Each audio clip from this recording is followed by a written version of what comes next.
The fall of the House of Usher. The house itself is evil now. This date in 1968. Herb Alpert hit the top of the singles chart with This guy's in love with you. This date in 1979. Why are there so many songs about rainbows? The release of The Muppet Movie.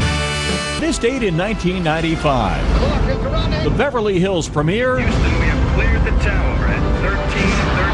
of Apollo 13. Houston, we have a problem. I'm Brandon Brooks, and that's Rewind. A shorthanded summer staff calls for Indeed. Their hiring platform helps attract, interview, and hire candidates all in one place. Sponsor a job and instantly receive a short list of quality candidates whose resumes on Indeed match your job description. Visit Indeed.com/credits.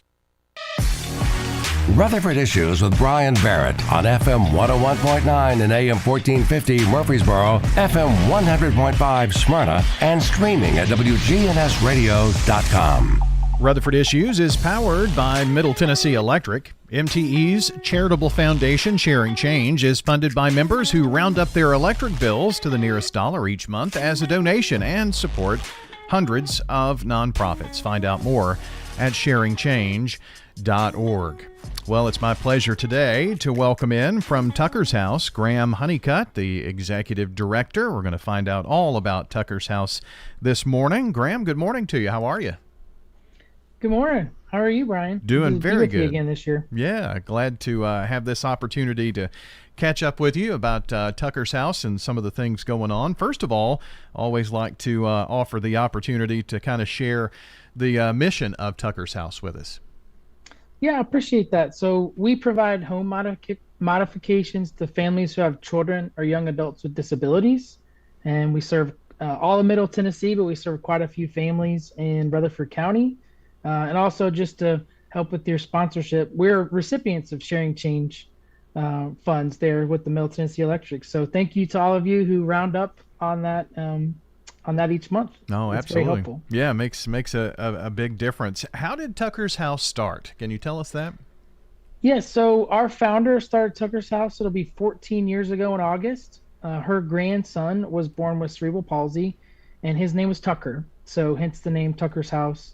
And when he was about 4 years old, his grandmother, Sonny, just said, hey, it's really difficult to move him around in the home, and there's got to be an agency out there or a government agency or some kind of program that helps families who have children or young adults with disabilities make home modifications. And she looked around and shook around, made phone call after phone call, and could not find anything. And just being the person that she was, she decided to start Tucker's House, and here we are 14 years later, still doing the same thing. So, and having a huge impact, not only just in one specific geographical area. You've got a lot of territory to cover now, right? Yes, yeah. So we cover all Middle Tennessee, a 40-mile driving radius from Franklin. And so, yeah, it's a big territory, but that's because the need is there, and we're often getting calls outside of our service area, even down to Shelbyville and Clarksville or wherever.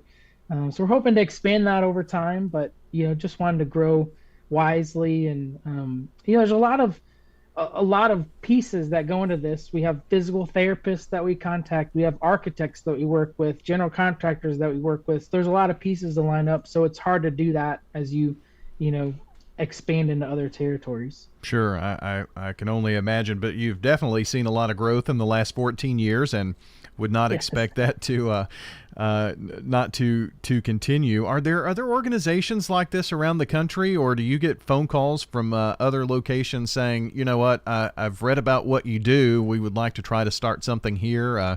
Are there others that you can maybe talk to about ideas, things of that nature? Just curious about that. Sure. Yeah, no, I appreciate that question. There is one organization in Atlanta called Sunshine and a Rainy Day. It's a little bit different, but they have a similar mission and program. That's the only one that we've found.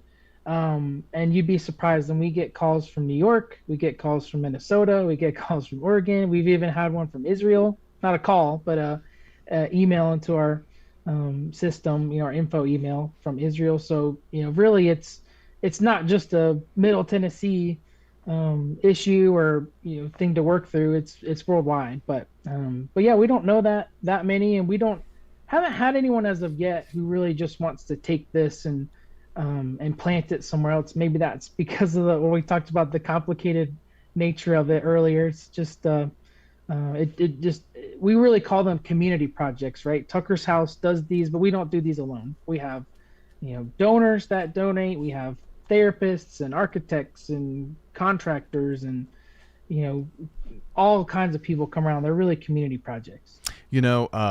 There are so many people that are dealing with certain issues surrounding maybe a loved one who has a disability and whatnot. Actually had a phone call here at the radio station, a friend who was trying to find he had some friends in town. They were trying to find a wheelchair before they go back to their home country. And, we get calls like that pretty frequently. So I'm sure that your phone rings off the hook when people find out what it is that you do. Yeah, it can, and it's one of those things where we try to do our best to serve the need, but we also know, hey, we're limited. We can't serve every need that everybody possibly has within the disability community. But, I think what drives us is, I know you and I both have personal connections to this mission. So I think that drives you to continue to want to serve and, pick yourself up and do what you can and understand that, at the end of the day, you do your best, but we can't serve the entire need that's there for sure. Sure. Yeah. I mean, there is a big need. Graham, you kind of touched on that. Would you mind sharing your story, how you got involved with Tucker's House? And it wasn't immediately as the executive director either, right? No, it wasn't. So, yeah, I'd be happy to. So our oldest daughter, Michaela, was born with Dandy Walker syndrome. And so she was born with profound special needs, and Tucker's House actually came in and did some home modifications for us back in 2017, helped out with a ramp situation and helped out with an accessible bed. And unfortunately, Michaela passed away not too long after that in 2018. But I just stayed in touch with the organization. I'm a big golfer, so I helped them out with their fundraise with their golf tournament. And lo and behold, Sonny, our founder, was looking to retire, and I came to mind and joined right in April 2020, right in time for the pandemic to hit. So that was quite the interesting challenge to start then. But yeah, I mean, I always just say, like, I am a Tucker's House family, so it's easy for me to relate, and then just really keeping my daughter Michaela's memory alive. It's like I see her in the faces of the families that we serve, and she's that driver for me, just to, like I said, as we talked about earlier, when it gets hard or you get those phone calls, it's like, well, I do it to keep her memory alive and to make her proud. Yeah, I know that there have to be tough days, and the inclination is to help everybody do everything possible, and some tough decisions that have to be made. But in the end, we have to have something that drives us, and so that is awesome that you were able to share that with us this morning. Graham Honeycutt is with us. He is the executive director of Tucker's House, and you've been pretty busy here with community projects in Rutherford County, haven't you? We have. So I wanted to touch on a community project we have. There's actually an interesting one too. But if you go to our website, tuckershouse.org, you can actually see pictures of this. But we served a little 4-year-old boy named Grayson in Rutherford County. And he needed a ramp situation for his garage and to install a stair lift. And actually, there's a school in Rutherford County that decided that they wanted to help fundraise for Grayson. So went over there and made a little talk. So they raised $1,000 to help build a ramp for Grayson. And just some really neat stories. I went back afterwards as they were donating the money, and kids, they did cookie and lemonade stands. One kid cut grass. He's older, but he cut grass and raised funds that way. And one little girl made some art and sold the paintings to family members and friends. And so it was just really neat to see, them really take this on of, hey, we want to help Grayson. We believe in the mission, and we want to donate our time and funds, and then just to, really see them already have those, hearts to give. And even one girl's like, I'm just so sorry that I couldn't raise more. It's like, no, no, like just such a really neat experience. But that's why I talk about those community projects, right? It's just surrounding these families who can be in these difficult situations. And I always talk about too helping our families feel seen, because oftentimes when you're struggling in your home, it's a silent struggle, and home is supposed to be this place of respite. But Yeah. if it's still this place of struggle, and you can't even do a simple thing like get your child up and down stairs, or and you'd be surprised too, like we just served a family recently, and we really try to bring dignity to the situation. And so we installed a roll under sink, and this child, 12 years old, never been able to brush their teeth. And so, the mom sending us a video is like, I cannot get him to stop brushing his teeth. He's just in the bathroom. He's got a touchless faucet. He can now roll up to the sink at a height made for him, and he can sit there. He just sits there and brushes his teeth over and over and over. And so I think, sometimes just getting video like that just really reminds you, or just, they're in their bathroom, and, they just want to be in the shower all the time now. It's just, it does really brings it home to even you, of like, wow, there's even something as brushing your teeth, turning on a faucet, or being able to take a bath or a shower. Well, it's something that we makes take a huge difference. Yeah, we take it for granted that we many people do. You walk into the shower, brush your teeth, all those things are of normal routine. But when there are challenges in the way of that, this helps to eliminate some of those challenges and make life easier. And you made a great point about home. That is to be a place of rest and rejuvenation. And when you have those struggles, it can really wear caregivers down, can it? Oh, absolutely. I mean, it's they're making a lot of manual lifts and transfers. And we talk a lot about too, people think the projects we do are just for the children or young adult. It's for the families and the caregivers and the nurses, anybody in that environment who is taking care of that child.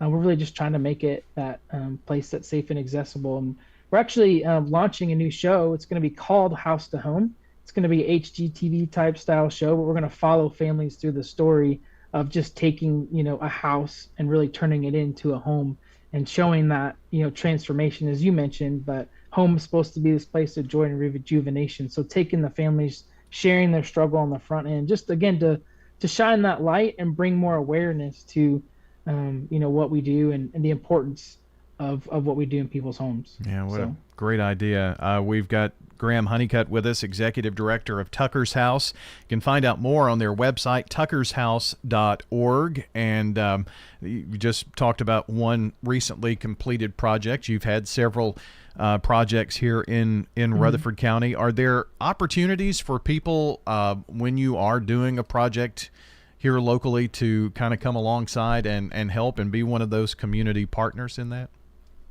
Absolutely, yes. We're always looking for different funding sources. So if you are willing to give, we'd certainly love for you to hop on there and take a look at the different projects. Again, we serve many Rutherford counties, or many families in Rutherford County each year. And then we do have some volunteer opportunities, but when I say volunteer, I always like to say we're really looking for more skilled volunteers. So somebody that understands, like you can't even have me out there volunteering, and I don't know how to do a Curdy membrane and a Schluter system and a accessible shower, so it really is a skilled work that we do. But sometimes for demo or cleanup, we have some volunteer opportunities that way. But certainly love for people to do that. We also have a family dinner coming up, so you can go to tuckershouse.org/dinner and check that out. And actually the MC this year is going to be Kelly Beam. If you know of her, she's a director of member engagement at the Rutherford County Chamber of Commerce.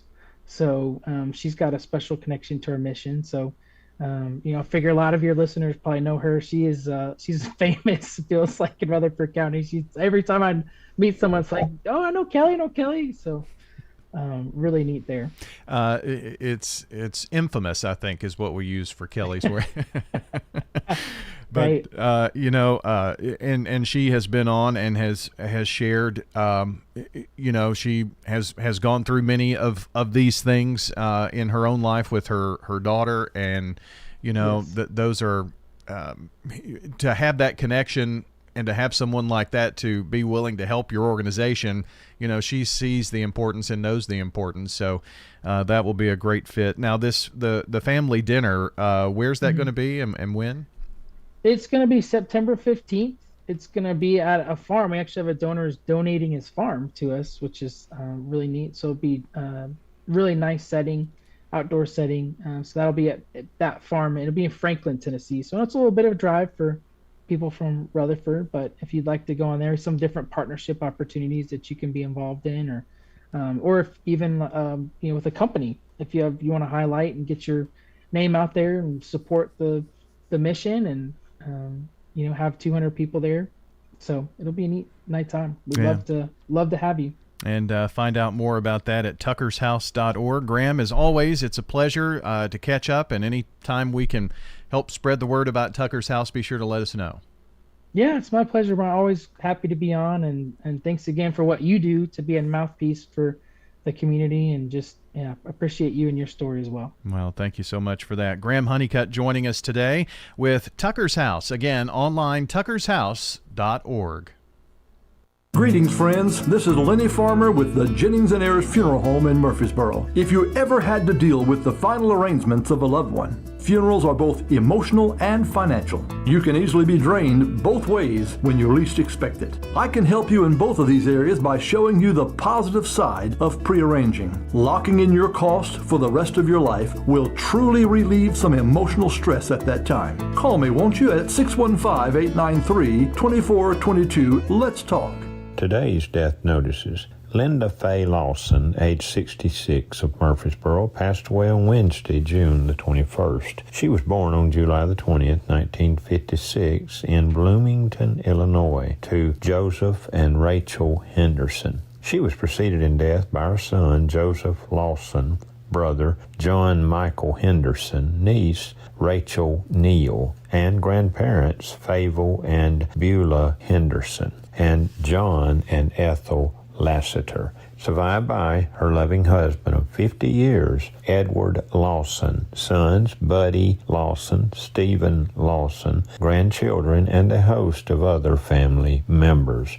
Visitation with the family will be held at Murfreesboro Funeral Home on Friday, June the 20th.